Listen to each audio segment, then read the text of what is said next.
ஸ்ரீரங்கநாதருடைய திருவருளாலே சதாபிஷேக மகோத்சவத்தில் அடியனுக்கும் இப்படி எல்லாரையும் பார்க்கறதுக்கு வாய்ப்பு கொடுத்துருக்கக்கூடிய அந்த முமுட்சுகளுக்கு நன்றியை தெரிவிக்கிறேன். அடியன் முதல்ல ரொம்ப அழகான ஒரு வைபவம் என்பது அகவை நிரம்ப பெற்றிருக்கவர்களை பார்ப்பதே பாக்கியம். அதனுடைய பெருமைகளை நேத்தியே நிறைய கேட்டுப்பா அப்படின்னு நினைக்கிறோம். கண்டிப்பா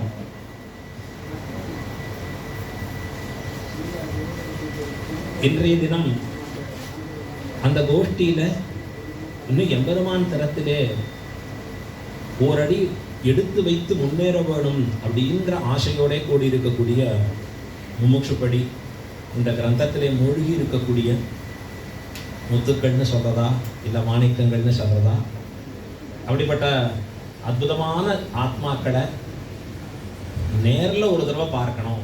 எப்பெல்லாம் வாய்ப்பு கிடைக்கிறதோ அதை கிளப் பண்ண பார்த்துட்டே இருக்கும். ஸ்ரீரங்க க்ஷேத்திரத்துலையும் இது ஸ்ரீரங்கநாதர் தான் பிரதமாச்சாரியராக இருந்து சொல்லி கொடுத்துருக்காரு எங்களுக்கெல்லாம். ஸ்ரீரங்கத்திற்கு எதற்கு வந்தீர் அப்படின்னு ஸ்ரீரங்கநாதனை கேட்டா ரொம்ப சுகமா இருக்கு இந்த இடம். எப்படி இருக்கு? நீர் வாய்ப்பும் நிழல் வாய்ப்பும் உண்டாய், நீர் நன்னா தென்னீர் பொன்னி திரட்கையால் அடிவருட பள்ளி கொள்ளும் ஸ்ரீரங்க மாலிங்கதி. ஸ்ரீரங்கநாதன் அப்படியே கட்டிக்கிறார் திருக்காவேரி தாயா. ரெண்டு பக்கமும் அற்புதமா எப்பொழுதும் எந்த இடத்துல பார்த்தாலும் அது குயில் கூவும் பொழில் சூழ் திருவரங்கம், குளிர் பொழில் சூழ் திருவரங்கம், அத்த பக்தர் சுத்தி வாழும் அந்த நீர் அரங்கம். அப்படி இருக்கு இந்த ஸ்ரீரங்க க்ஷேத்திரம். யாருக்கு தான் அதுல ஆசை வராது? ஸ்ரீரங்கநாதனுக்கே ஆசை வந்ததுன்னா இங்கதான்ப்பா இருக்கணும். என்ன ஆச்சரியம் அந்த இடத்துல. அழ்வார் சொன்னார், வைகுண்ட மாதிரியே அமைச்சிருக்கிறே ஸ்ரீரங்க க்ஷேத்திரத்தை. இருக்கிறதுலயே உத்தமோத்தமமான க்ஷேத்திரம் ஸ்ரீரங்கம் தான். உலகத்துல நீங்க வேற எங்கேயும் பார்க்க முடியாது. லிவிங், அதாவது இன்றும் உயிரோடு இருக்கிற ஒரு உத்தமோத்தமமான உத்தமம், உத்தம மத்தியமும் உத்தம அதமம், அது மாதிரி மத்தியம உத்தமம், மத்தியம மத்தியமம், மத்திய அதமம், அதம உத்தமம், அதம மத்தியமம், அதம அதமம்னு இந்த மாதிரி ஒரு 9 கேட்டகரி இருக்கு. இதுல உத்தமோத்தமம் என்று சொல்லக்கூடிய கேட்டகரி ஸ்ரீரங்கம் மட்டும்தான். உலகத்துல வேற எந்த திவ்ய தேசமும் கிடையாது. சப்த பிராகார மத்தியே சரசிஜ முகுளோத் பாஷமானே விமானே காவேரி மத்திய தேசே. ஸ்ரீரங்கத்துல ரங்கநாதனை படிக்கிறதுன்னா அதுவே ஒரு பெரிய வித்யைன்னு சொல்றான். ஸ்ரீரங்கத்தினுடைய விமானத்தை பத்தி நாம் ஒரு ஞானம் கெட்டுனோம்னு சொன்னா அது ஸ்ரீரங்க பிரம்ம வித்யைன்னு சொல்றான். 32 வித்தியைகளை கொண்டாடுற அற்புதமா சாஸ்திரங்கள்ல ஸ்ரீரங்கநாதனுடைய மூலஸ்தானத்துல விமானத்தோடு கூடி இருக்கிற அந்த அழகு, அதுல இருக்கக்கூடிய எம்பெருமானின் மேன்மைகள், அதுல இருந்து நடக்கக்கூடிய சிருஷ்டி ஸ்திதி லயங்கள், இதெல்லாம் அறியறதே பெரிய வித்தியம்.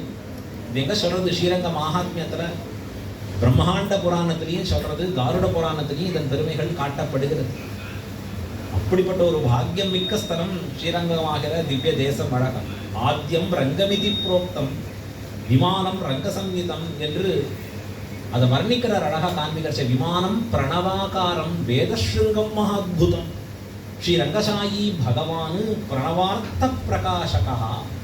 பிரணவார்த்தத்தை வெளியிட்டு கொண்டு எழுந்துள்ளி இருக்கிறான் ஸ்ரீரங்கநாதன். வேதத்துல பகவத்கீதையில எம்பெருமான் தெரிவிக்கிறான், எந்த ஒரு காரியம் பண்றச்சையும் வேதம் ஓதுகிறச்சையும் முதல்ல ஓம்னு சொல்லி தொடங்கணும், முடியறச்சையும் ஓம்ங்கிற பிரணவத்தை சொல்லி முடிக்கணும் அப்படின்னு சொல்லணும். இன்னும் ரிஷிகள் சொல்றா அரிஹின்னு சொல்லணும், முடியறச்சே அரிஹி, ஆகையால தான் ஆரம்பிக்கிறச்சே அரிஹி ஓம். இன்னைக்கு ஏதோ பாரத தேசத்துல ஏதோ வேதம் படிச்சவா தமிழ்நாடுன்னு நினைச்சா ஆல் ஓவர் த வேர்ல்டு ஓம்ங்கிற ஆரம்பிச்சுட்டாங்க எல்லாரும். சாண்ட் அதுதான் சொல்லணும். யோகா பண்றச்சே அப்படி சொல்லியானு எங்க எந்த மூலையில அவனுக்கு அதுன்னா என்னன்னு தெரியுமா? அதனுடைய மேன்மையை தானே அறிபவர்களா அப்படின்னா தெரியாது. ஆனா இன்னைக்கு உலகம் முழுக்க அது சொல்லும்படியா இருக்கு. அதனுடைய ரீங்காரத்தாலே விளைகிற ஏற்றம் என்ன அப்படின்னு உலகம் கொண்டாடுறது. அந்த பிரணவத்தின் பொருளாக இருக்கிறான் எம்பெருமான். அகாரார்த்தோ விஷ்ணு ஜெகதுதய ரக்ஷா பிரளய கிருத்து மகாரார்த்தோ ஜீவஹ ததுபகரணம் வைஷ்ணவமிதம் உகாரோ அனன்யாரகம் சம்பந்தமிதி அனயோஹோ த்ரயீ சாரஸ்த்ரயாத்மா பிரணவ இமமர்த்தம் சமதிஷத்து. திருமந்திரத்துல பிரணவத்தினுடைய அர்த்தம் ஸ்லோகத்துல தெரிஞ்சுக்கலாம்னா நேர்ல ஸ்ரீரங்கத்துல பார்க்கலாம். ஆதிசேஷன் தன் மடியில எம்பெருமானை படுக்க வச்சுட்டு இருக்கார் அழகா. அதன் மேல ஸ்ரீரங்கநாதன் பள்ளி கொண்டு இருக்கிறார். அவர் எப்படி இருப்பார்னா சென்றால் குடையாம். ஆதிசேஷன் வெறுமா படுக்கையா மட்டும் இருக்காருன்னு இல்லை. ஸ்ரீரங்கத்துல புறப்பாடப்ப பார்த்தேன்னா மணியக்காரர் முதலியாண்டான் ஸ்தானம்.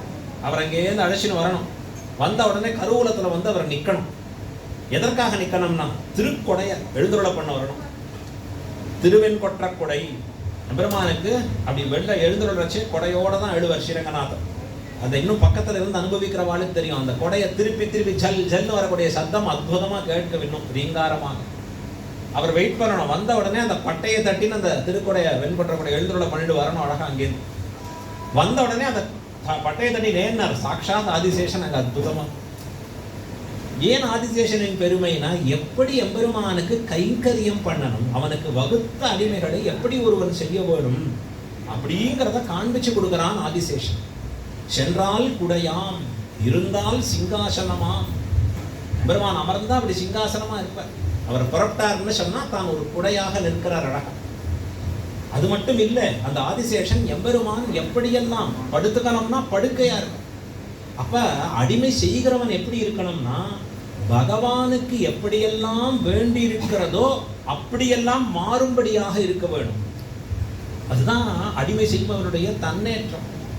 இது அழகா ஒரு அவதாரத்தின் மூலமாகவே காண்பித்தார். தான் லக்ஷ்மணனாக திருவவதாரம் பண்ணி அகம் சர்வம் கரிஷ்யாமி ஜாகிரதா ஸ்வபதஸ்சதே, தேவரீருக்கு எல்லாவித அடிமைகளையும் அடியேன் செய்வேன். எப்படி பெருமாளுக்கு அப்பதான் கல்யாணம் ஆயிருக்கோ லக்ஷ்மணனுக்கும் அப்பதான் கல்யாணம் ஆயிருக்கு. லக்ஷ்மணனுடைய தாயாரும் எப்படி மற்ற தாயார்களை போல ஒரு பிள்ளையை பெற்றெடுத்து அவனோடையே இருக்கணும்னு ஆசைப்பட்டு இருப்பாளோ அவளும் கூட அப்படிதான் ஆசைப்பட்டு இருப்பான் சுமித்ரை. ஆனா அவள் சொல்றா லக்ஷ்மணனை பார்த்து, சிருஷ்டஸ்துவம் வனவாசாய, நீ வனவாசத்திற்காகவே படைக்கப்பட்டா லக்ஷ்மணா, உனக்கு அங்கதான் ஸ்தானம். யார் சொல்றா? ஒரு பெற்ற தாய் சொல்லக்கூடிய வார்த்தை. ஸ்ரீராமாயணம் வெறும் கதையா சொல்லக்கூடிய விஷயம் இல்லை, நமக்கு வாழ்க்கைக்கு வழிகாட்டக்கூடிய விஷயம். அதனாலதான் ஆழ்வார் சொன்னார், கற்பார் ராமபிரானை அல்லால் மற்றும் கற்பரும். ஆழ்வாருக்கு தெரியாதா கற்பார் MBBS அல்லால் மற்றும் கற்பரோ சொல்லக்கூடாதா? ஆழ்வாருக்கு ஐயோ நீட்டு ரீநீட்டுலாம் கஷ்டம் இருக்கும், அதனால தோணி இருக்கும் போல் இருக்கு அப்படின்னா அதுல கற்பதற்கு ஒன்றும் இல்லைன்னு அர்த்தம். MBBS MDO இல்ல CAO இன்னொன்னோ இத்தனை லௌகீகமான படிப்புகளோ அது உடல் அளவில் இருக்கக்கூடியதோட முடியல. எல்லாருக்கும் படம் பார்க்கறாளோ இல்லையோ ஒரு சீன் மட்டும் கரெக்டா டாக்டர்னா படத்துல எப்படி வருவாருன்னு எல்லாம் முடிச்சிட்டேன், இனிமே எனக்கு அதுக்கு மேல இருக்கிறவர்கிட்ட தான். எல்லாரும் அந்த சீனை மறக்காம பாக்குறோமே, படத்துல எல்லாரும் மறக்காம வச்சிடறாளே அது அழகா. தான் பண்றதெல்லாம் பண்ணியாச்சு, இனிமே தனக்கு மேல இருக்கிறவர் பண்ணாதான் உண்டு. அப்ப அவரால் முடியாததும் பல விஷயங்கள் இருக்கு. டாக்டர் எல்லா இடங்களையும் CCTV வச்சுக்கிறா. இப்ப அதுவும் இன்னும் ரொம்ப கேர்ஃபுல்லா இருக்கணும்னு இப்ப அதிகமா ஆகுது. எங்கேயாவது ஒரு CCTV தான் யாராவது ஒருத்தர் அந்த உயிர் கிளம்பி போறத போட்டோ எடுத்து வச்சிருக்காடா எங்கேயாவது? அது எங்க இருக்குன்னாவது தெரியறடா, எப்படியாவது போறதுன்னு தெரியறதா? ஆனா அந்த பல சூக்ஷ்மங்களை எம்பெருமான் தன்னிடத்திலே வைத்திருக்கிறார். அதற்குள்ளும் இருப்பவனாக தான் விளங்கி நிற்கிறான் அந்த பரமாத்மா. அந்த பரமாத்மாவாகிற பகவானுக்கு எப்படியெல்லாம் அடிமை செய்ய வேணும் அப்படிங்கிறத காண்பிப்பதற்காக லக்ஷ்மணன் அவனை பெற்ற தாய் சொல்ற வார்த்தை, நீ வனவாசத்திற்காகத்தான் பிள்ளாய் பிறந்தாய். ஆனா இத சாமான்யமா உலகத்துல பார்க்கறச்சே கஷ்டமா இருக்கு. ஐயோ அம்மா இப்படி சொல்றாளே, இப்படி ஏற்கும்படியா இருக்கிற விஷயமா அது கூட இருந்தா தானே அது சுகம் அப்படின்னா அந்த தாயாருக்கு எது நிரந்தர சுகம்னு தெரியும். சில பேர் சில இடத்துல போறச்சு சாப்பிட்றதுக்கு சில விஷயங்களை கொடுப்பான். ரொம்ப ரொம்ப பெரிய போஸ்டர் இருக்கிறவாள் கூட நாம பார்த்துருக்கோம். நீங்க சாப்பிடுங்க, நீங்க சாப்பிடுங்க, இவர் எல்லாரையும் நீங்க சாப்பிடுங்க. இவர் என்ன பண்ணுவார், நாம ஒன்னும் எடுத்துக்கிறது இல்லை. வெளியில வந்தா ஒரு தமிழர் தீர்த்தம் கூட எடுத்துக்கிறது இல்லை. ஏன்னா அது சாப்பிட்ட அப்புறம் அவன் நிலைமை என்ன ஆகுதுன்னு அவளுக்கே அப்புறம் தெரியும். நாம் அதை முன்பும் பார்ப்போம் பின்பும் பார்ப்போம். அப்ப லாங் டேர்ம்ல அது கொஞ்சம் ஜாஸ்தியா ஆரம்பிச்சு கொஞ்சம் நிலை தடுமாறச்சு என்ன ஏற்படும் தெரிஞ்சு இவர் சுதாரிப்பா இருக்கார். இதை பண்ணணும், இதை பண்ணக்கூடாது, இப்படி இருக்கலாம். அதை போல அவனை பெற்றிருக்கக்கூடிய ஒரு தாயார் அழகா சொல்றா, உன் ஆத்மாவிற்கு சொத்து செய்ததுக்காக போற. இங்க இருந்தா ராஜ்யங்கிற சொத்து தான் கிடைக்கும். ஆனா அங்க போனா என்ன, பகவத் கைங்கரிய சாம்ராஜ்யம் உனக்கு. கைங்கரியத்திலே எம்பெருமானுக்கு வகுத்து அடிமை செய்கிற ஒரு பாக்கியம் உனக்கு தனித்து கிடைக்கும். அங்க சொல்றார் அழகா, அங்கேருந்து யார் உனக்கு தகப்பன்? தகப்பன் ராமபிரான் தான். உனக்கு தாயார் யார் அப்படின்னா சீதா பிராட்டி தான் தாயார். இப்படிதான் நீ நினைக்கணுங்கிற வார்த்தையை சொல்லி அனுப்புற அழகா. லக்ஷ்மணனும் அங்க போய் எம்பெருமானுக்கு வேண்டிய பற்பல அடிமைகளை செய்கிறார். ஏன்னா அவர் தானே ஆதிசேஷன். ஆதிசேஷனா இருக்கிறவர் தானே செய்து காண்பிக்கணும் நமக்கு எப்படி நடக்கணும், எப்படி நடந்தா எம்பெருமானுக்கு அது உகப்பா இருக்கும் அப்படிங்கிற அத்தனை விஷயங்களையும் லக்ஷ்மணன் தானே சொல்றார். அதனால தான் அவருக்கு பேர் என்ன, லக்ஷ்மணா. லக்ஷ்மணோ லக்ஷ்மி சம்பன்னா. லக்ஷ்மி சம்பன்னன், லக்ஷ்மி சமிருத்தியா அவனுக்கு இருக்கு. எது அப்படின்னா லக்ஷ்மி ஐஸ்வர்யம் என்னன்னா பகவத் கைங்கரியமாகிற தனம். அதுதான் நிலையான தனம். ஆழ்வார் சொல்றார், தனம் வேண்டான்னு சொல்லல நாம உங்களுக்கு, ஆனா அந்த பணத்தினுடைய தன்மை என்னன்னு தெரிஞ்சுக்கோ. என்னன்னா ஒரு நாள் ஒத்தட்ட இருக்கு, இன்னொரு நாள் இன்னொருத்தட்ட மாறி போயிடுது. சில பேர் கட்டப்பட்டு அந்த ரூபா நோட்ல எழுதி வச்சுப்பா பேர அழகம். இப்ப அதுவும் பேன் பண்ணிட்டான், கூடாது. ஆனா அதுல எப்படியாவது ஏன் எழுதி வச்சுக்கிறேன்னா, எங்கேயாவது ஒரு ரவுண்டு போயிட்டு என்கிட்ட வராதா திருப்பி. அது இந்த ஜென்மத்துல இல்லை, எந்த ஜென்மம் எடுத்தாலும் வராது. ஏன்னா அத்தனை ரவுண்டு சுத்திட்டே இருக்க வேண்டி இருக்கும். அப்படி மாறிண்டே இருக்கும். வேற ஒருத்தட்டேந்து நம்ம விட்டு விலகிட்டே இருக்கும் செல்வம். அதுதான் செல்வம் அது.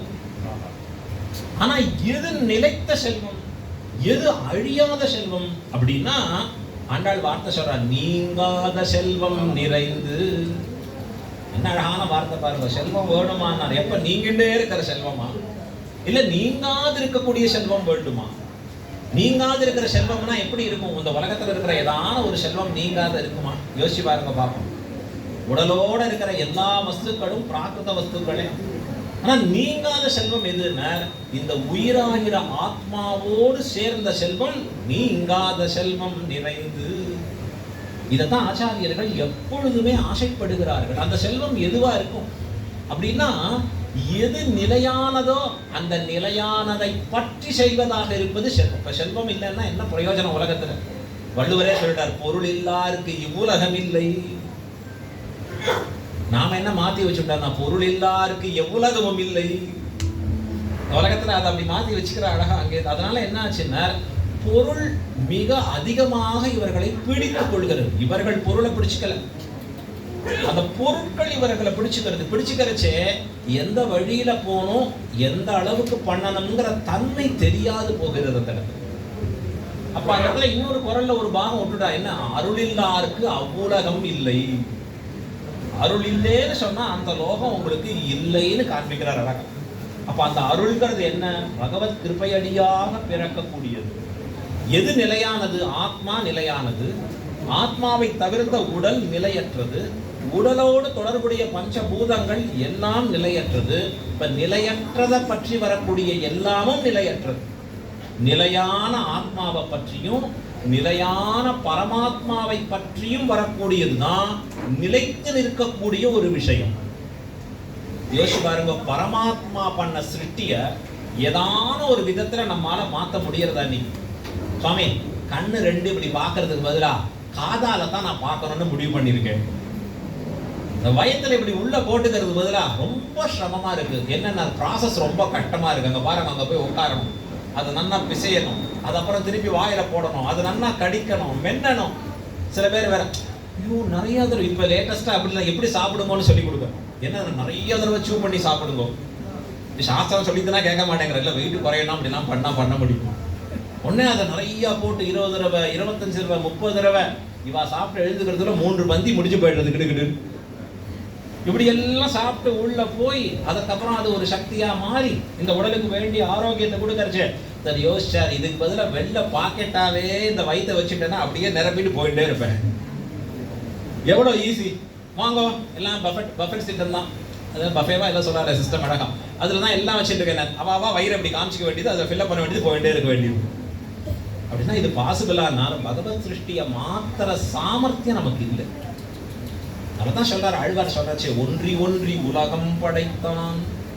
கவியாயினே இருக்கு. அவன் படைத்திருக்கிற உலகத்தை நீ புரிஞ்சுண்டு அதற்கு தகுந்தபடி இருந்தா நீ வாழ்ந்து போகலாம். இல்ல சுவாமி, அந்த சிருஷ்டிக்கு விரோதமா பண்ணி பார்க்கறேன், லேண்ட்ஸ்லைடுங்கிறான், ஒன்னே பொல்யூஷன், அது வார்மிங், குளோபல் வார்மிங்கிறான். அப்படி யாருது உலகத்துல? ஏன்னா பகவத் சிருஷ்டிக்கு விரோதமா உன்னுடைய செயல்பாடுகள் வர வர அது தன்னிடையே உனக்கு எப்படி புரிய வைக்கணுமோ அப்படி புரிய வைக்கும். இல்லைன்னா உனக்கு புரியாது, அப்படி தெரியும் அந்த சிருஷ்டிக்கு அழகாங்க.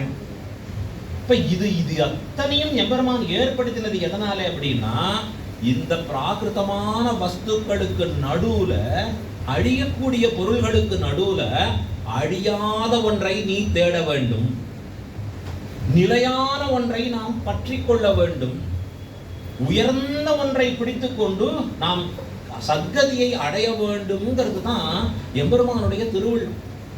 ஸ்ரீரங்கத்துல ஸ்ரீரங்கநாதர் எத்தனை ஆண்டு காலமா படுத்துட்டு இருக்காருன்னா, எங்க கிருதயுகம் தொடங்கி திரேதாயுகத்திலேருந்து ஆரம்பிச்சு எம்பெருமான் சயனிச்சுட்டு இருக்காரு. இங்க அழகா ஸ்ரீராமாயணத்திலேருந்து அங்க அதாவது இங்க ஸ்ரீரங்கத்துல சொல்றோம், ஆனா அதற்கு முன்பு பார்த்தா அவர் பிரம்ம சத்தியலோகத்துல, பிரம்மா இருக்கிற லோகத்திலேருந்து ஆரம்பிச்சு எப்ப ஆதி காலத்திலேருந்து தொடங்கி சயனிச்சுட்டு இருக்க.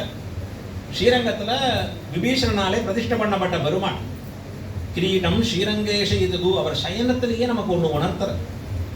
என்ன உணர்த்துறார் அப்படின்னா, என்னுடைய முடிய பாருங்கோங்கிறான் ஸ்ரீரங்கநாதன். என்னன்னா, நான் தான் பெரியவன், பரமாத்மா, விதீஷா தீஷத்வாது கடகைதி சம்ஸ்பிருஷ்ய வததி. விதி என்றால் பிரம்மா, ஈசன் என்றால் சிவன். இவ்விருவருக்கும் தலைவன் நான் தன்னுடைய கிரீடத்தை காண்பிக்கிறான் எம்பெருமான். பரமபுருஷன் நான். வேதம் சொல்றது அவன் எப்படிப்பட்ட பரமபுருஷன். ஏகோகவை நாராயண ஆசி, உயர்வர உயர் நலம் உடையவன் அப்படின்னு ஆழ்வார் பல இடங்கள்ல அந்த எம்பெருமானுடைய பெருமைகளை சொல்றார் அழகா. அந்த எம்பெருமான் தன்னுடைய பெருமையை தானே காட்டுறான். இங்க பாரு, பரமாத்மா.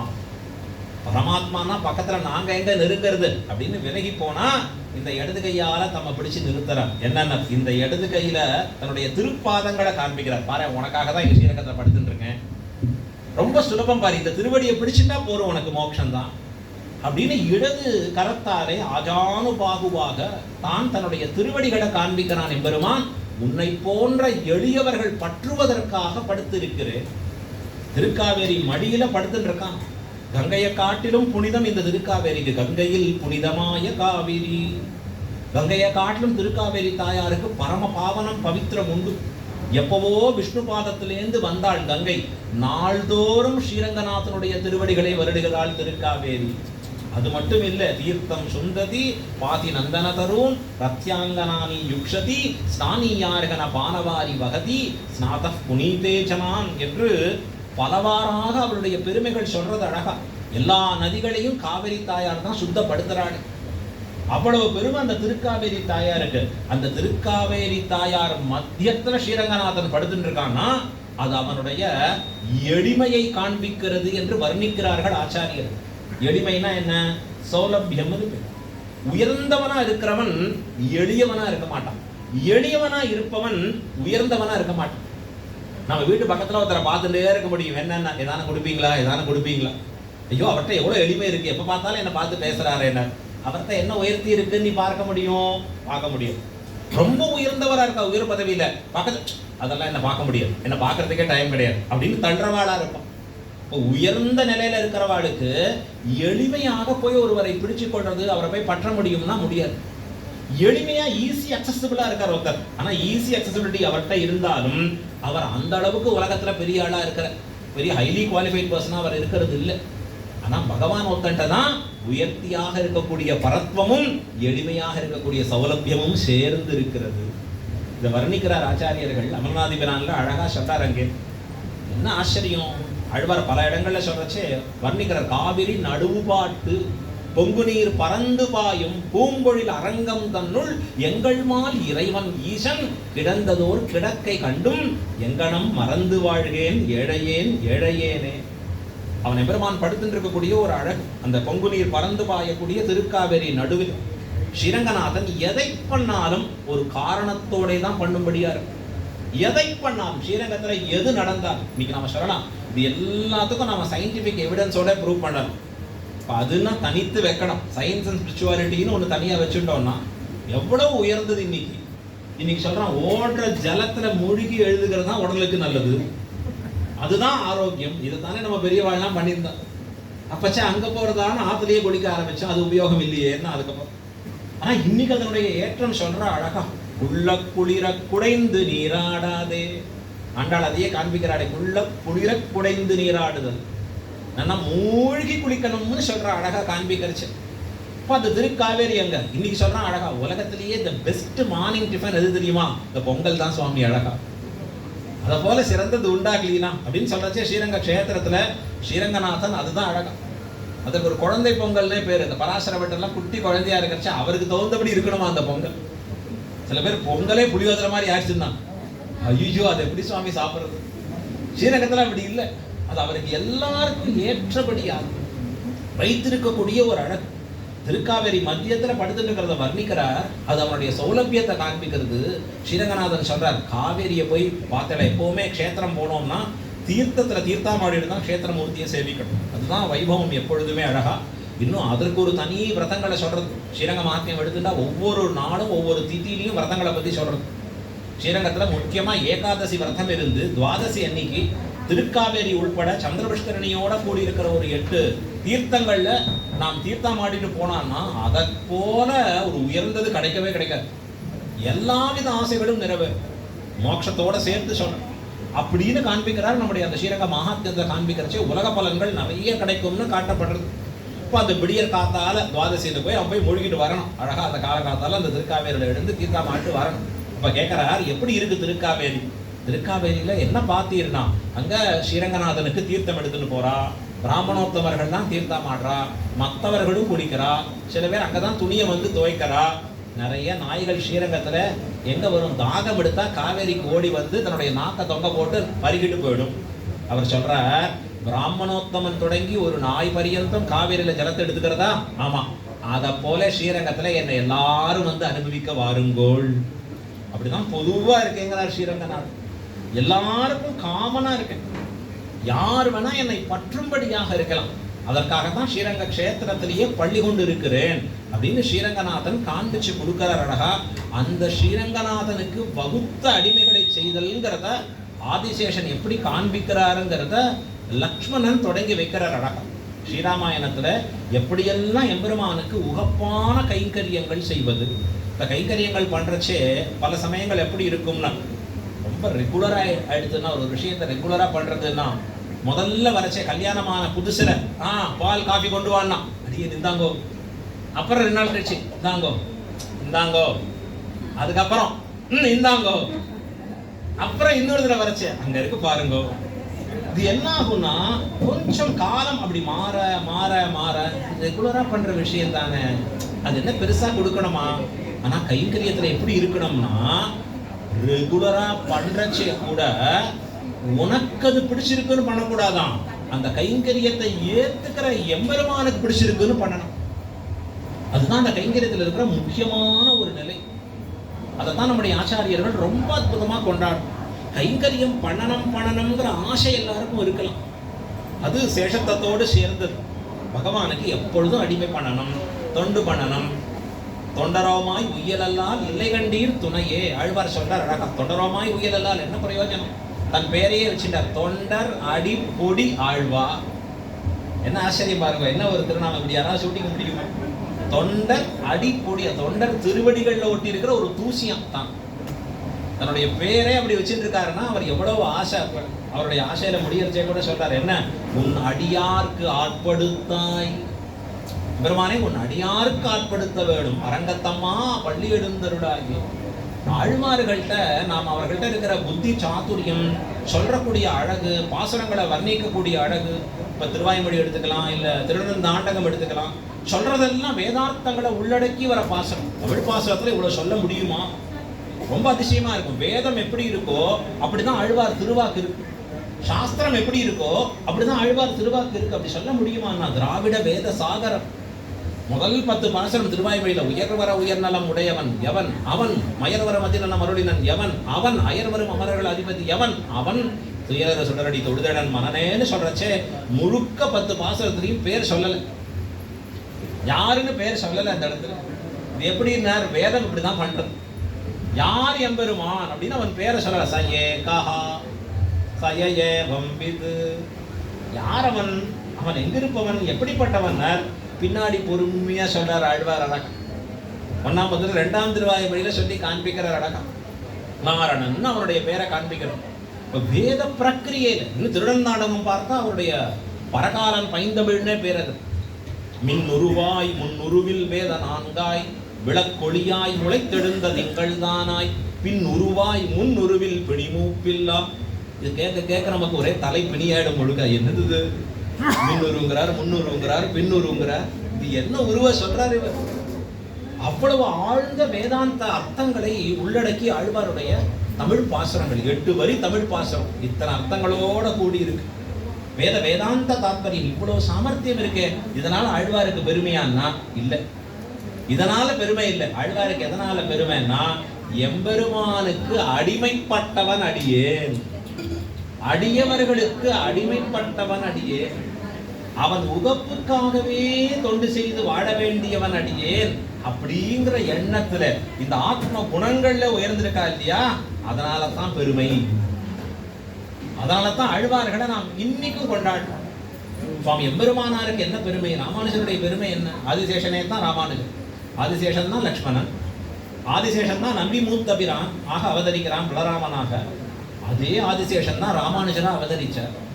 ஏன் ராமானுஜரா பிறக்கணும்னா, அச்சாமூர்த்தியான பகவான் இடத்துல எப்படி அடிமை பெறணும்னு தெரியும். இப்ப ராமர்னா அவர் எப்படி பேசும் பெருமாள், இதை செய்யும்பர், இதை செய்யாதேம்பர். லக்ஷ்மணா நீ என்னோட வராதேம்பர். லக்ஷ்மணர் அழுவர், ஐயோ என்ன வரணும் வரணும். இந்த பெருமாளுக்கு எப்போ அப்படின்னா, உன்கிட்ட ஆசை இருக்கான்னு பார்த்தப்பறம் தான் எடுத்துப்பார். அவர் பாட்டுக்கு எடுத்துட்டாருன்னா மகத்துவம் இல்லை. ஐஏஎம் எக்ஸாம் அப்படின்னா, எம்பிஏ அது பக்கத்து வீட்டில் கேட்டாலே கொடுத்துருவா சீட்டு. ஒன்றும் கஷ்டப்பட வேண்டாம் சுவாமின்னா ஐஏஎம்க்கு மதிப்பே இல்லை. அவனுக்கு போராடணும். 150,000 பேர் எழுதுவா, அதுல 200 பேருக்கு தான் சீட்டு கிடைக்கும்னா அப்பா அவனுக்கு ஒரு அப்பா எவ்வளோ பெரிய காம்படிஷன். அது நடுவில் நமக்கு எப்படி கிடைக்கும்? உயர்ந்த விஷயங்கள்லாம் அப்படிதான் கிடைக்கணும். ரத்தனங்கள் வாங்க போலையான்னு கேட்டா, எங்காத்து வாசல்லையே கிடைக்குமே, அது கீழே கிடைக்கும் அப்படின்னா ரத்தனங்களுக்கு எங்க மதிப்பு இருக்கும்? கூழாங்கல் வேணா கிடைக்கலாம், ரத்னம் கிடைச்சா அது மதிப்புடையதாக மாறாது இல்லையா? அதை போல பகவான் எப்பொழுதுமே நம்ம சோதிச்சு தான் எடுத்துப்பார் அழகா. ஏன்னா அவர் ரத்னம்ங்கிறத நம்ம உணர தெரியும். லக்ஷ்மணன் வரைச்சே சொல்ல, லக்ஷ்மணா நீ எதுக்கு பாவம் கட்டப்படுற, என்ன தானே போஷம், என்னமோ ஒன்று வாங்கினா ஒன்று ஃப்ரீ மாதிரி நீயும் ஃப்ரீயா வரதுக்கா, எதுக்கு வரணும் நீ அங்கேருந்து, வேண்டாம் இரும்னு சொன்னார். லக்ஷ்மணன் கதறி அழுகிறான். பிராட்டி மூலமா எம்பெருமான் திருவடியை பார்த்தான். அப்ப எதை காண்பிக்கிறான்னா, உன் சேஷத்துவத்திலே எனக்கு ஈடுபாடு உண்டுன்னு சொல்லி காண்பிக்கிறான். உனக்கு நான் அடிமையா இருக்கிறதானே என் ஸ்வரூபம், அது இல்லாத நான் இங்க சுகமா இருந்து எனக்கு என்ன பயன்? வேலைக்கு சாப்பிட்டு தூங்கி ராஜ்ய பரிபாலனம் பண்ணி 4 பேர் என்னை கொண்டாடி சிம்மாசனத்துல அமர்ந்து இதனால எனக்கு என்ன பயன்? எனக்கு முடிசூடுவதே உன் அடியவனாக முடிசூடுவதுதான் பயன். அவருக்கு இங்க இருந்தாலும் அடிமை செய்ய முடியும். லக்ஷ்மணனுக்கு காட்டுக்கு போயிட்டு வந்த பிறகுதான் லக்ஷ்மணனுக்கு உடம்பே பெருத்துதான். ஒரே மகிழ்ச்சியா இருந்தது. சில பேரை நம்ம பார்ப்போம், என்ன இப்படி ஆயிட்டே உடம்பு மெலிஞ்சு போய் என்ன பண்றது, அவ சொல்றச்சே கவலைகள் நிறைய இருக்கு போல் இருக்கு. ஆண் பண்ண வச்சிடக்கூடாது, பண்ணிட்டோம்னா ஆரம்பிச்சிருவோம், ஐயோ போச்சு முடிக்கிறது. இது எத்தனையோ இருக்கும் பாவம் வருத்தங்கள். லக்ஷ்மணனை பார்த்தா இங்க மெலிஞ்சிருந்தா, அங்க போயிட்டு வந்து பார்த்தா எப்படி ஆயிட்டார், பருமன் ஆயிட்டார். என்ன லக்ஷ்மணா, காட்டுக்கு போனா உணவு கிடைக்காது, சாப்பிட்றது கட்டம், ஏதோ காய் கனி தீர்த்தம் என்ன கிடைக்கிறதோ எடுத்துட்டு போயிட்டே இருக்கணும். உனக்கு என்ன? இல்லை எனக்கு நிறைய சாப்பாடு காட்டுல தான் கிடைச்சது. எப்படி கிடைச்சதுன்னா, அங்க யாருக்கும் பிரிச்சு கொடுக்க வேண்டிய அவசியமே இல்லைன்னா லக்ஷ்மணன். அந்த காலத்துல ஆத்துல 4-5 பேர் குழந்தைகள் இருப்போம். 4-5 பேர் மினிமம், எப்பவுமே 1 டசன் இல்ல 1/2 டசன் இப்படிதான் வரும், கிரமத்துல வச்சுட்டு இருப்பாங்க. இப்ப இன்னைக்கு எல்லார்ட்டையும் செல்வம் பணம் ஜாஸ்தியா இருக்கு, குழந்தைகள் செல்வம் குறைஞ்சிருக்கு. அது யார் அனுபவிக்க போறாருன்னு புரியல. இதுல ஒரு ரிவர்ஸ் மாடல்ல இருக்கும் நம்ம ஒர்க் பண்றதுங்கிறது. இது பல எக்கானமிஸ் வேர்ல்ட்ல சஃபர் பண்ணிட்டு இருக்கு. சைனால இருந்து இன்னொருல இருந்து பல எக்கானமி சஃபர் பண்ணிட்டு இருக்கு. ஏன்னா அவனுக்கு அந்த யங் பாப்புலேஷன் இல்லை. நமக்கு பிராமணர்கள் புரியறது ரொம்ப லேட் ஆகும் எல்லாமே. எந்த காலத்துல எப்படி பண்ணிருக்கணும், இன்னைக்கு வெல்டுடுவா இருக்கான் தனத்துல. ஆனா இந்த தனம் வச்சுட்டு இருக்கியா, குழந்தைகள் ஆகிற தனம்னா கேள்விக்குறியா இருக்கு. சரி அது இருக்கட்டும், இப்போ வருவோம். இப்போ 8-10 பேர் 12 பேர் இருந்தா அவளுக்கு என்ன பண்ண வேண்டி இருக்கும்னா, ஆத்துல பண்ற வடையெல்லாம் எண்ணி தான் பண்ணி வைப்பான். ஏய் 4 பேருக்கு இந்த மூத்தவனுக்கு அடுத்தது இவனுக்கு. இது சில பேர் வலிமையா இருந்தா அவனுக்கு கொடுத்துட்டேன் நானே கொடுத்துக்கிறேன், இவன் வாயில போட்டுட்டு போயிடும். ரேஷனிங் தான், ஆத்திலேயே தான் ரேஷனிங் அங்கே ஆரம்பம். இவ்வளோதான் கொடுக்க முடியும், இவ்வளவுதான் பண்ண முடியும், ஏன்னா அவ்வளவுதான் இருக்கும், அதை வச்சு தான் பண்ண முடியாது. அப்போ எப்பொழுதுமே பங்கிட்டு உண்டால் ஷேர் குறைச்சலா தான் கிடைக்கும். நான் பங்கு இல்லாமல் ஒரே பிள்ளைன்னா இந்த காலத்தில் அப்படிதான் இருக்கா? அவன் உண்டு பல மாதிரி ஆடுறான். ஐயோ போருமா ரொம்ப ஜாஸ்தியா இருக்கான். இன்னைக்கு நிறைய ஓவர் ஃபீடிங்கிறான், அதிகமாக கொடுக்கறது தான் நிறைய எல்லா விஷயங்களையும். இப்போ அந்த பிள்ளை இப்போ லக்ஷ்மணன் கானகத்தில் இருக்கிறச்சே நிறைய சாப்பிட்டேன்னா என்ன லட்சுமணா சாப்பிட்டுருக்க முடியும்னா, கைங்கரியமாகிற அறுசுவை உணவு கானகத்தில் தான் நிறைய கிடச்சிது. இங்கே அரண்மனையில் இருக்கிறச்சே என்னோட நிறைய பேர் போட்டி போடுவான். நான் எங்கள் அண்ணாக்கு பண்ணணும்னு ஆசைப்பட்டு வருவேன், எடுத்துன்னு வருவேன் வஸ்திரங்கள் எல்லாம். அதுக்குள்ளே 10 பேர் லைனில் நிற்பான், இந்தாப்பா வஸ்திரங்கள் சுவாமி. ராஜா ஒல்லியோ அவர் வந்தாருன்னா மாலை சாத்துறதுக்காக நான் ஒரு மாலையை தொடுத்து காத்துட்டு இருப்பேன். அதுக்குள்ளே 10 பேர் ரெடியாக ஒரு மாலையை சாத்திடுவா பெருமாள். என்னடா இது நமக்கு மிஸ் ஆச்சு.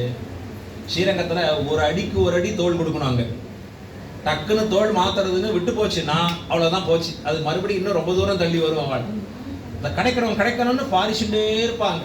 அது போல லக்ஷ்மணன் பார்த்தார், அரண்மனையில் இருக்கிறச்சே எனக்கு ஷேர் கிடைக்கிறதுன்னு கஷ்டமா இருந்தது. கானகம் போயிட்டேன்னா எல்லா ஷேரும் எனக்கு தான்.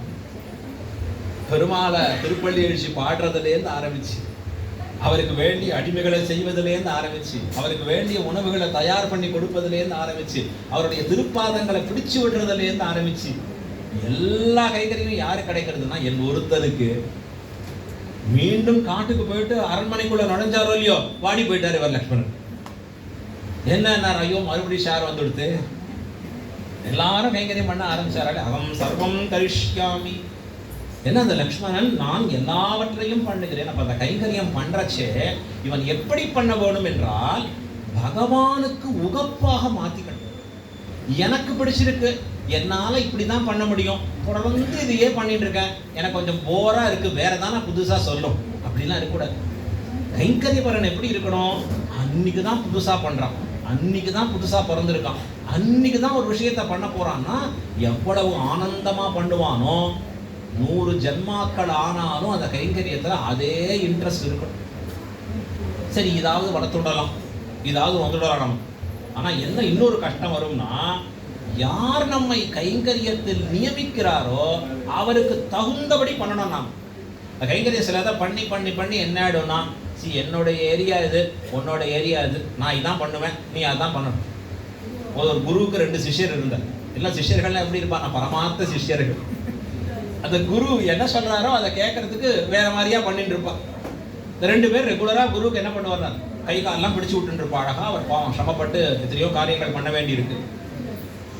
எப்பவும் 2 பேரும் விடாத வருவான். ஒரு நாளைக்கு ஒருத்தன் வரல, அவன் வராதனால இன்னொருத்தன் மட்டும் வரான், அவன் பிடிச்சு விட்டு இருக்கான் குரு. அந்த குருவுக்கு அன்னைக்குன்னு பார்த்து வலது கையில நிறைய தூக்கி தூக்கி ஒரே கை வலிக்கிறது, இடது கை சுகமா இருக்கு. இந்த பிடிக்கிறவன் இடது கையை பிடிச்சு விட்டு இருக்கான். குரு சொல்றாரு, அடே அது வேணாண்டா, இந்த வலது கையை பிடிச்சு விடுறான். இந்த வலது கையும் வலது பாதமும் ரொம்ப வலிக்கிறது எனக்கு அப்படின்னு சொல்றாரு குரு. அவன் சொல்றான், அது முடியாது குருவேன்னா. என்னடா இது, எனக்கு இங்குதான்டா வலிக்கிறதுன்னா. அதெல்லாம் முடியாது. ஏன்னா எனக்கு இந்த இடது கை இடது கால் தான், வலது கை இடது கால் அவனோடது, அவன் வரல இன்னைக்கு. அப்ப என்ன, அவன் வந்தானே பிடிச்சு, அடே அது அவனோடது இல்லதான், இதுவும் என்னோடு தான்டா. வலது கையும் என்னோடு தான், வலது காலும் கூட என்னோட தான். எனக்கு எந்த இடத்துல எப்ப வலிக்கிறதோ அந்த இடத்துல அப்ப பிடிச்சு விடுறது தானே இவருக்கு சேவைங்கிறதாகும். அதுதானே தொண்டுன்னு பேரு, அதுதானே அடிமைன்னு ஆகணும். இவருக்கு ஆர்வம் இருக்கு, குரு சேவை பண்ணணும்னு ஆர்வம் இருக்கு. ஆனா அந்த குரு சேவை என்பது எப்படி பண்ணணும்னா, குரு உகந்து ஏற்றுக்கொள்ளும்படியாக பண்ணணும். அந்த குரு உகந்து ஏற்றுக்கொள்ளுகிற பொழுது அது எனக்கு சிரமமாகவும் இருக்கலாம், எனக்கு முடியாததாகவும் இருக்கலாம், நான் ஏற்றுக்கொள்ள மறுப்பதாகவும் இருக்கலாம். ஆனா அந்த இடத்துல அது முக்கியம் இல்லை. என் குருவுக்கு எது முக்கியமோ அதை செய்பவனாக நான் ஆகி நிற்க வேண்டும். இதுக்கு பேர் தான் பாரதந்திரியம்னு கொண்டாடி காண்பிக்கிறார் அழகா. நான் என்னுடைய தன்னிலைக்கு என்னிஷ்டத்துக்கு பண்ணுவதை தவிர்த்து என்னிடத்திலிருந்து தொண்டு கொள்பவர்களுக்கு ஏற்ற மாதிரி என்னை மாற்றிக்கொள்வதற்கு அதுதான் உயர்ந்த விஷயம் என்று காண்பிப்பார். ஆச்சாரியர்கள்லாம் அப்படிதான் இருந்திருக்கா. பட்டர் நஞ்சியர் காட்டுக்கு போறச்சே பட்டர் நஞ்சியர் மடியில உறங்குகிறார். மடியில உறங்குறச்சே அந்த நஞ்சியர் மடிய கூட மாத்திக்கல. அதனால என் ஆச்சாரியன் தூக்கம் கட்டுடுவேன். இவ்வளவு காலம் அவர் தூரம் நடந்து வந்திருக்காரு, அதனால அவருக்கு ஒரு தொய்வு ஏற்படக்கூடாதுன்னு அப்படியே தன்னுடைய திருமடியில கிடத்தி கொண்டு கிடந்தார் அப்படின்னு நம்முடைய குரு பரம்பரையில பல இடங்களிலே அற்புதமாக நாம் பார்க்கிறோம். ஸோ நம்முடைய முக்கிய நோக்கம் நமக்கு வேதத்திலேருந்து தொடங்கி ஸ்மிருதிகள்லேருந்து ஆரம்பித்து இதிகாசங்கள்லேருந்து புராணங்கள்லேருந்து ஆழ்வார்கள் அருளி செயல்கள்லேருந்து நமக்கு காட்டுகிற விஷயம் எது அப்படின்னா, நீங்காத செல்வமாகிற பகவானுக்கு கைங்கரியம் பண்ணுவதாகிற அந்த தொண்டை எவ்வளவுக்கு அளவு நாம் சேர்த்து கொள்கிறோமோ அவ்வளவுக்கு அளவு நாமும் நம்முடைய சந்ததிகளும் வாழ்ச்சி பெறும். ஆழ்வாருக்கு எப்போவுமே தான் ஒத்தரை பற்றி பேசின மாதிரியே இல்லை. ஆழ்வார் சொல்றார், எந்தை தந்தை தந்தைதம் மூத்தப்பன் 7 படிகால் தொடங்கி வந்து வழிவழி ஆட்சியும். எந்தை தந்தை தந்தைதம் மூத்தப்பன் 7 படிகால் தொடங்கி ஒரு லிஸ்ட்டை போறார் அழகா. இன்னொரு ஆழ்வார், எந்தை தந்தை தந்தை தந்த தந்தைக்கும் முந்தை வானவர் வானவர் போனடும். ஏன்னா ஒருத்தருக்கும் அப்படிதான் பரம்பரை. இன்னைக்கு நாம வந்திருக்கோம்னா நம்முடைய பெரியவா பரம்பரை இல்லாமல் இருக்குமா? ஒரு தலைமுறை தெரியலாம், 2 தலைமுறை பேர் தெரியலாம், அப்புறம் மறந்து போயிருக்கலாம். அந்த 2-3 தலைமுறை கூட அமாவாசைக்கு தர்ப்பணத்துக்காக தெரிஞ்சு வச்சுக்கலாம். இவர் எழுதி வச்சிருக்காரு, ஐயோ தெரிஞ்சுக்கணும் என்னப்பா பேர் எழுதி வை, அதை நோட் பண்ணிக்கோ, கோத்திரம் என்ன. ஆனால் இவனுக்கும் ஒரு தலைமுறை இருக்கு, பெருசாக தொடர்ந்து வரக்கூடிய தலைமுறை. இப்போ அந்த தலைமுறை எப்படிப்பட்டதாக இருக்கணும் அப்படின்னா, கைங்கரிய சாம்ராஜ்யத்திலே ஊன்றின தலைமுறையா இருக்கு. அதுதான் நாம் அடுத்த தலைமுறைக்கு சேர்க்கக்கூடிய பெரிய சொத்து. அதுதான் உயர்ந்த தனம். அந்த தனம் எப்படிப்பட்டதாகவும் இருக்கணும்னா, பகவான் உகந்த அடிமையை செய்வதாக இருக்க வேண்டும். எம்பெருமானுக்கு அது உகப்பை கொடுக்கணும். நான் பார்க்கறச்சேயே சந்தோஷத்தை கொடுக்கணும். நிறைய சொல்லியிருக்கோம் நம்ம மோட்சப்படியில் வரைச்சு. கூரத்தாழ்வான் உள்ள நுழைஞ்சாலே பெரிய பெருமாள் எழுந்துப்பார். இவர் பெரிய பெருமாளை யாரும் எழுப்பவே முடியாது. திருவேங்கமுடியாதாவது, சுவாமி கல்யாணத்துக்கு புதுசாக வந்திருக்கா, டிக்கெட் கிடைக்கா, நான் வர சொல்லு அப்படின்ற ஒரு அடக்கம் வச்சாரா லேஸ்தானோ அப்படிம்பார். அவர் அங்க இவர் என்ன பண்ணாலும் என்னன்னா கதறட்டம், காரொளி வண்ணனே கண்ணனே கதறுகின்றேன். எல்லா ஆழ்வாரும் ஸ்ரீரங்கத்தில் வந்தா கதறுகின்றேன் தான். அங்கலும் பகலும் கண்டு விலறியால் கண்ணநீர் கைகளால் இறைக்கும் ரங்கநாதா. இவர் என்ன பண்ணுவார்னா, எல்லாருக்கும் ஒரே ஒரு மருந்து தான் இவர். யார் வந்தாலும் ஸ்ரீரங்கநாதத்தை திருப்பி போறச்சே சிரிச்சுட்டே போவா. ஏன்னா அந்த சிரிப்புங்கிற மருந்தை கொடுத்துருவார். யார் வந்தாலும் மந்தஸ்மிதேன அப்படி புன்சிரிப்பை மட்டும் காட்டிடுவார் ஸ்ரீரங்கநாதர் அழகா.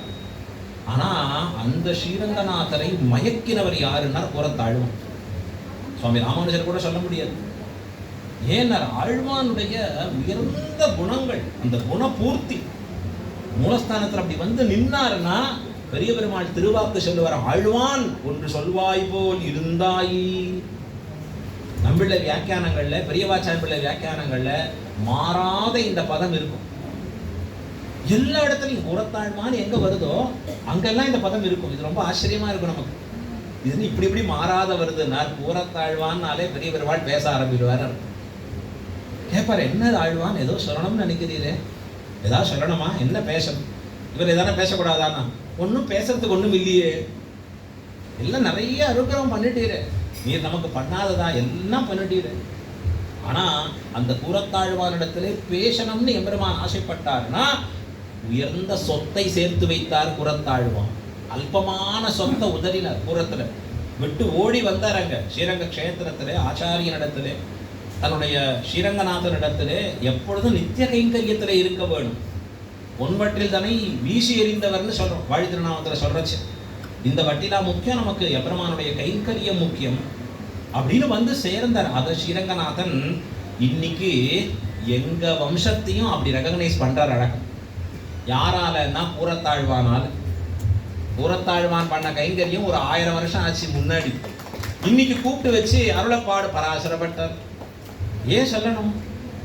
ஏன் அவர் கூரத்தில் இப்போ யோசிச்சு பாருங்க, கூரத்தில் இருக்கிற சொத்து ரொம்ப முக்கியமான சொத்து, நிறைய இருக்கு, விட்டுவிடக்கூடாது. நான் இதை அடுத்தடுத்த தலைமுறை கரெக்டாக பாஸ் ஆன் பண்ணணும்னா, இன்னைக்கு யாராவது கூரத்தாழ்வான்னு பேரை சொல்லிட்டு இருப்போமா?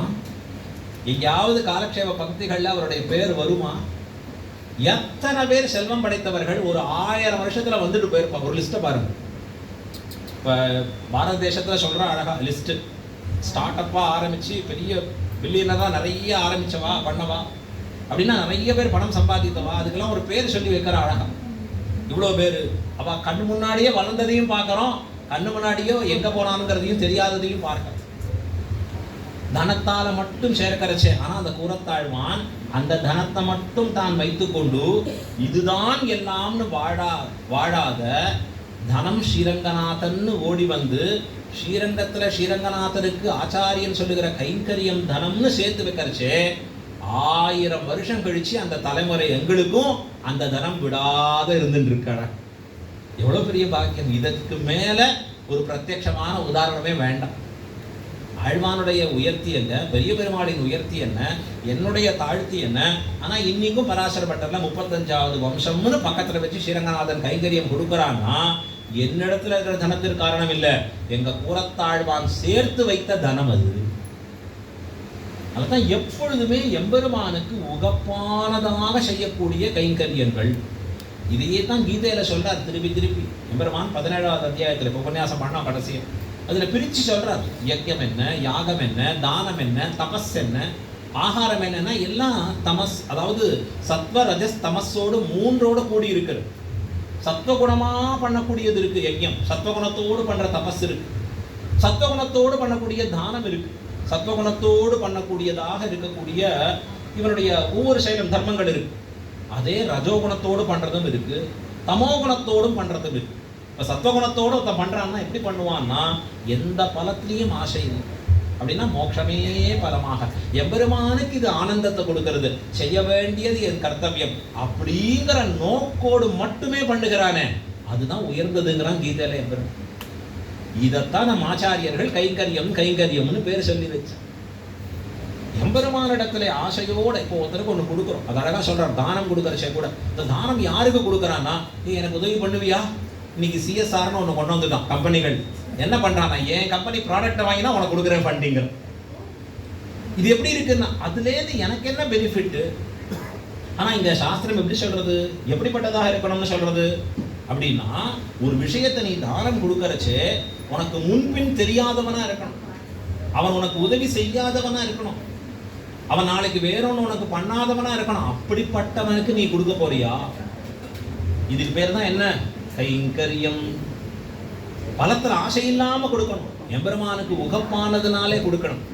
அப்படிதான் திருவாடிப்புறத்தன்னைக்கு ஒவ்வொரு முமுட்சுகளும் அற்புதமா பண்ணியிருக்காடா. அதுதான் பகவத் கைங்கரியம். இது கொடுத்தனால எனக்கு ஏதான பயன் உண்டா, எனக்கு ஒரு பேரு கிடைச்சதா, இல்லை போட்டோ மட்டும் எடுத்துட்டோம். நீங்க கொடுக்கறத நான் பார்க்கணுமே, வேற வழி இல்லாம போட்டோ எடுத்ததான பார்க்க முடியும், ஆகையால எடுக்க சொல்றோம். இப்ப இப்படிப்பட்ட கைங்கரியங்கள் இன்னும் உயர உயர உயர ரொம்ப அற்புதமாக நமக்கு எம்பெருமானிடத்துல இருக்கிற நெருக்கம் உண்டாகி இருக்கும். நமக்கு மட்டும் இல்ல, நம் தலைமுறைக்கும் சேர்க்கக்கூடிய தனம் அது. அடுத்த தலைமுறைக்கு நாம் சேர்க்கக்கூடிய எந்த தனமும் எப்படியும் உபயோகமாகும்னு சொல்ல முடியாது. ஆனா பகவத் கைங்கரியமாகிற தனம் அடுத்த தலைமுறைக்கு மிகப்பெரிய ஒரு உபகாரத்தை பண்ணியிருக்கும். இது இன்னைக்கு காலத்தினுடைய கட்டாயமாக இருக்கக்கூடியது. வாக்கால பண்ணலாம் கைங்கரியம், நம்முடைய மனசால பண்ணலாம், உடலால செய்யக்கூடியது இருக்கலாம். இந்த காலத்துல உடலால செய்யக்கூடியது ரொம்ப முக்கியம். அதற்கு மேலே நம்முடைய தனத்தாலும் செய்யக்கூடியது இருக்கலாம். இந்த தனத்தால பண்ணக்கூடிய கைங்கரியம் எப்படி இருக்கணும், எம்பெருமானுடைய உகப்புக்காகவே அமையக்கூடியதா இருக்கும். கொஞ்சம் உடலை வருத்தி செய்யக்கூடியதா இருக்கிறச்சு அது எம்பெருமானுக்கு உகப்பா இருக்கும். அது நமக்கு பழக்கம் இல்லாட்டியும் கொஞ்சமா பழக்கப்படுத்திக்கிறதுக்கும் ஆரம்பிச்சு இருக்கணும். ஸோ அப்படிப்பட்ட உயர்ந்த பழக்கங்கள்ல முமுட்சுக்கள் எல்லாரும் ஈடுபட்டு இருப்பது அடியன் செய்த பாக்கியமாக கருதி நிற்கிறேன் அழகா. ஸோ ஆகையால ஒரு வாய்ப்பு இது. எப்படி ஸ்ரீரங்கநாதர் ஸ்ரீரங்கத்துல மூலஸ்தானத்திலேயே இருப்பார், திடீர்னு உற்சவம். உற்சவம்னா என்ன, எல்லாரும் வரணும், கடன் வரணும், புறப்பாடு கண்டருளணும், புறப்பட்டு கண்டருவோம். ஸ்ரீரங்கத்துல ஒரு நாள் புறப்பாடு சேவி காட்டியும் கண்ட எலுமிச்சம்பழமும் சுண்ணாமும் வச்சுப்பான். அப்படி ஆச்சாரியர்களா எம்பெருமானுடைய புறப்பாடு காணாது ஒழிய முடியாதவர்களுக்கு எப்போ எம்பெருமானுடைய புறப்பாட்டுல ஆசை. அதான் நித்தியப்படிதான் சேவிப்பாலே, எதுக்கு புறப்பாட்டுல போயும்னா, இல்ல சுவாமி, புறப்பாட்டப்பதான் எல்லா அடியார்களும் ஒன்று சேர்ந்து இருப்போம். உதாரணத்துக்கு சதாபிஷேகம்னா எல்லாரும் ஒன்னா வரும். இல்லைன்னா அவர் ஆத்துக்கு நான் ஒரு வருஷத்துல ஜான்வரியில போவேன், இன்னொருத்தர் பிப்ரவரியில போவேன். ஆனா ஒரு ஃபங்க்ஷன் இருக்கச்சே எல்லாரும் சேர்ந்து வருகிறா போல எம்பெருமான் திருநாள் என்று பெயரிட்டு புறப்பட்டருளி, திருநாள்னு பெயரிட்டு எம்பெருமான் புறப்பட்டருளி அவாங்க வீக்ஷணத்தாலே அனன்ய பிரயோஜனரான தர்மச்சாரிகளை தன்யராக்கி நமக்கு தான் கிருப பண்றான் எம்பெருமான். லோச்சனா சர்ச்சா சாகசா சகமாய். ஒன்று திருமேனி எப்படி இருக்கு, புஷ்பஹாச சுகுமாரமான திருமேனி. இப்படி புஷ்பம் பார்த்தாலே வாடிடுங்கிற மாதிரி, தொட்டா வாடிடும். அந்த திருமேனியை வச்சு நடந்து வராது பெருமாள். ஏன்னா எல்லாருக்கும் தன்னுடைய குளிர்ந்த பார்வையை கொடுக்கணும், கடாட்சிக்க வேணும் இவர்களை எல்லாம் அப்படிங்கிற ஒரு ஆசையோட உற்சவம் என்று புறப்பட்டு வருடுகிறான் அழகா. இந்த உற்சவத்துல பலவிதமான நன்மைகள், எல்லாரையும் ஒன்று சேர்ந்து பார்ப்பது, எல்லாருக்கும் கைங்கரியம் கொடுத்து நிற்பது, வர முடியாதவர்களுக்கும் போய் தான் அனுகிரகம் பண்ணுவது, இது எல்லாம் சேர்ந்து ஒரு இடத்துல அமையறா போல அடியனுக்கும் ஃபங்க்ஷனுக்கு வருவது, முமுட்சுக்களை எல்லாம் பார்ப்பது அழகா. ஸோ தெரிஞ்ச விஷயத்தை உங்களோட பகிர்ந்து கொள்வது, இப்படி எல்லாமே சேர்ந்து ஒரு பாக்கியம் ஸ்ரீரங்கநாதர் தான் குருவாக இருந்து கற்றுக் கொடுத்துருக்கார் அழகா அங்கேருந்து. ஸோ இந்த வாய்ப்பை நமக்கு உண்டாக்கி கொடுத்துருக்கக்கூடிய முமுட்சுக்களுக்கு பல்லாண்டு பாடுறோம். சதாபிஷேகத்தினுடைய இன்றைய தினம் ஹீரோ அண்ட் ஹீரோயின்னு சொல்லணும். அழகா அழகா யுவா அகுமாரகா, அவர் ரெண்டு பேரையும் பார்க்கறச்சே அப்படிதான் தெரிகிறது அழகா. ரொம்ப ஆக்டிவாக இருக்கான். ஆக்சுவலாக ஃபங்க்ஷனில் இருந்தால் டயர்ட் ஆகிடுவான்னு இருக்கணும், அப்படி தெரியல அழகா. இன்னும் அடுத்த 2 ஃபங்க்ஷனுக்கு ரெடியாக இருப்பா போட்டிருக்கு அற்புதமாக. ஸோ இதே போல கைங்கரியங்களையும் அவர்கள் மேலும் மேலும் இன்னும் கிளருடைய இளமையோடு இருந்து கொண்டு கைங்கரிய ஸ்ரீயை நன்றாக வளர்த்து கொண்டு வரும்படியாகவும் ஸ்ரீரங்கநாச்சியார் ஸ்ரீரங்கநாதருடைய திருவடிகளில் அவர்களுடைய சந்ததிகளும் இதே மாதிரி பகவத் பாகவத ஆச்சாரிய கைங்கரியமே பொதுபோக்காக இருக்கக்கூடிய குடும்பம் அழகா. இந்த குழந்தைகள் 2 பேரையும் பார்க்கறச்சே ஆச்சரியமாக இருக்கும் ஜம்மன். ஸோ இப்படி இன்னும் ஒவ்வொருத்தரும், ஸோ அவருடைய பொண்ணு உள்பட அழகா நல்ல சம்பிரதாயத்துக்கு உண்டான அற்புதமான கைங்கரியங்களையும் ஈடுபட்டு வரக்கூடியவளாக நம்ம பார்க்குறோம். ஸோ இன்னும் ஒவ்வொருவரும் இப்படி நல்ல அழகான ஒரு குடும்பமாக வளர்ந்து வரச்சு. வா பேரன் அங்கே அமெரிக்காவில் எங்கேயோ இருக்கும், ஆனால் திருமன்காப்பட்டுன்னு வரும்படியா அழகாக இங்கே உட்கார்ந்துட்டு குழந்தைகள் ஒவ்வொன்றும் சின்ன குழந்தைகளுக்கு இப்படி கொடுத்தால்தான் தனம். அப்படிதான் நம்ம உருவாக்க வேண்டிய ஒரு நிலை நமக்கு இன்னைக்கு இருக்கு. அதை எப்படி நம்ம புரிஞ்சுட்டு செயல்பட போறோம்னா நமக்கு என்ன வேணும் அப்படின்னா சொல்லி கொடுக்குற அளவுக்கு நமக்கு எப்படி சொல்லி கொடுத்தா அது பிரயோஜனம்ங்கிற ஒரு இன்டெலிஜென்ஸ் வேர்ல்டு. எனக்கு விஷயம் தெரிஞ்சிருக்குன்னு மட்டும் போறாது. உங்களுக்கு தான் படிச்சிருக்கேன், வாங்க மைக்கை கொடுங்கன்னா முதல் தடவை மைக்கு கொடுத்தா அப்படியே மைக்கு தான் உதறிண்டே இருக்கு. ஆனால் அது எப்படி சொல்லணும்னு ப்ராக்டிஸ் பண்ணிக்கணும். அதை போல குழந்தைகளுக்கு அற்புதமாக சொல்லிக் கொடுத்து அவர்களும் இந்த கைங்கரிய ஆகிற தனத்தை பெற்று இன்புறும்படியாக ஸ்ரீரங்கநாச்சியார் ஸ்ரீரங்கநாதர் திருவடிகளில் பிரார்த்திக்கிறோம். முமுட்சுகள் எல்லாருடைய திருவடிகள்லேயும் நாம் விடாத இந்த பிரார்த்தனை செய்து கொண்டிருக்கிறோம். ரொம்ப ரொம்ப சந்தோஷம். நீங்கள் எல்லாரும் ஒன்று சேர்ந்து இன்றைய தினம் எத்தனை காரியங்கள் இருக்குமோ தெரியாது பாவம். நாளைக்கு ஸ்ரீ ஜெயந்தி, இன்றைக்கு கோகுலாஷ்டமி, 2 எப்பொழுதுமே ஒரு வித்தியாசம் உண்டு அழகா. ஏகாதசிகள்லையும் 2 வித்தியாசம் இருக்கு. சிவைஷ்ணவ ஏகாதசி அப்படின்னு சொல்றது பலமே வித்தியாசம். இப்போ சொன்னேன் நான் மோட்சமே குறிக்கோளாக இருப்பது, அதுதான் அந்த வைஷ்ணவ ஏகாதசியினுடைய தன்னேற்றம். அதை போல ஸ்ரீ ஜெயந்தி அப்படின்னு சொல்றதும் கூட உற்சவங்கள் கொண்டாடினா என்ன பலன்னு சாஸ்திரம் சொல்றோம். ராத்திரி கண் விழிச்சு ஸ்ரீ ஜெயந்தியை கொண்டாடினா.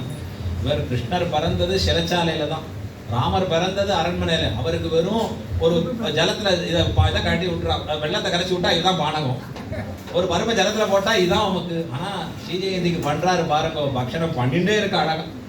இப்ப மாறி எடுத்து போட்டிருக்கு ஒரு ஆர்டரா எப்படிங்கிறத மாதிரி தெரியல அழகா. அது ரொம்ப சமமா பண்ணுவோம். அதுவும் விறகடுப்பு கரியடுப்புலாம் இருந்தா பெரியவாள்லாம் காலங்காத்தால ஆரம்பிச்சா ஒவ்வொரு நாளும் ஒரு 3 நாள் 4 நாள் 4 மணிக்கு தான் சாப்பிடுவோம். 4 மணி 5 மணிக்கு தான் பிரசாதமே எடுத்துப்பான். அப்படி ஒரு ஸ்ரத்தையோட பண்ணி அந்த ஸ்ரீ ஜெயந்தியை கொண்டாடக்கூடிய அற்புதமான அனுபவம். அதை ஸ்ரீரங்கநாதர் ஒரு உற்சவமாகவே கொண்டாடுற ஸ்ரீரங்க க்ஷேத்திரத்தில். நாம தனியா பண்றோமோ இல்லையோ, ஸ்ரீரங்கநாதர் பண்றச்சே கூடவே இருந்தா நாமும் அந்த உற்சவத்தை பண்ணோம் அப்படின்னு ஆகி நிற்கும் அழகா.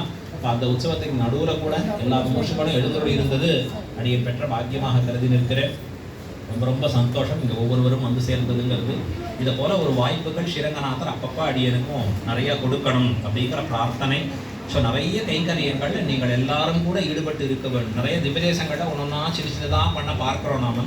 நீங்களும் அதை திவ்யதேச யாத்திரை போயிருக்கோம், அதை திவ்யதேச கைங்கரிய யாத்திரையாக போக வைக்கலாம். நம்மளால முடியும். நம்ம உடம்பு நமக்கு சக்தியை கொடுக்கும், நம்ம மனசு நம்மோட கூட துணை நிற்கும். சின்ன முயற்சியை பண்ணி பார்க்கணும். ஒவ்வொரு முமுட்சுமும் தங்களோட மற்றவர்களையும் சேர்த்து கொண்டு கூட எந்தெந்த திவ்யதேசங்களுக்கு தேவை இருக்கிறது. சில திவ்யதேசங்கள் நமக்கு வந்து இங்கே பாப்புலேஷன் ஓவராக இருக்குது, ஏன்னா மெட்ரோபாலிட்டன் சிட்டியாக மாறிடுது. ஆனால் பல திவ்யதேசங்கள் எங்கேயோ உள்ள இருக்குது கிராமங்களில். அப்போ அங்கே நம்முடைய தேவை இருக்கிறச்சே அங்கே ஒரு நாள் மாதத்தில் 2 நாள் அப்படின்னு நம்ம போய் பண்ணுற கைங்கரியம் இந்த எம்பெருமானுக்கு உகப்பான விஷயம். இதில் நாமும் ஈடுபட்டு இருந்து நம் சத்தை பெறுவோம், அந்த கைங்கரிய தனத்தை சேர்த்து வைப்போம் அப்படிங்கிற பிரார்த்தனையோட பூர்த்தி பண்ணுகிறோம். எல்லாருக்கும் ஸ்ரீரங்கநாச்சியார் ஸ்ரீரங்கநாதருடைய இன்னருள் பரிபூர்ணமாக கிட்டும்படியாக பிரார்த்தித்து அமைகிறேன். ஸ்ரீமதே ரம்யஜா மாத்ரு முனீந்திராய மகாத்மனே ஸ்ரீரங்கவாசினே பூயாத் நித்யஸ்ரீர் நித்யமங்கலம். ஸ்ரீ புறத்தாழ்வான் திருவடிகளே சரணம். ஸ்ரீ பராசரபட்டர் திருவடிகளே சரணம். ஆழ்வார் திருவடிகளே சரணம். பெருமானார் திருவடிகளே சரணம். ஜீயர் திருவடிகளே சரணம். ஏதான கொஸ்டின் இருக்கா?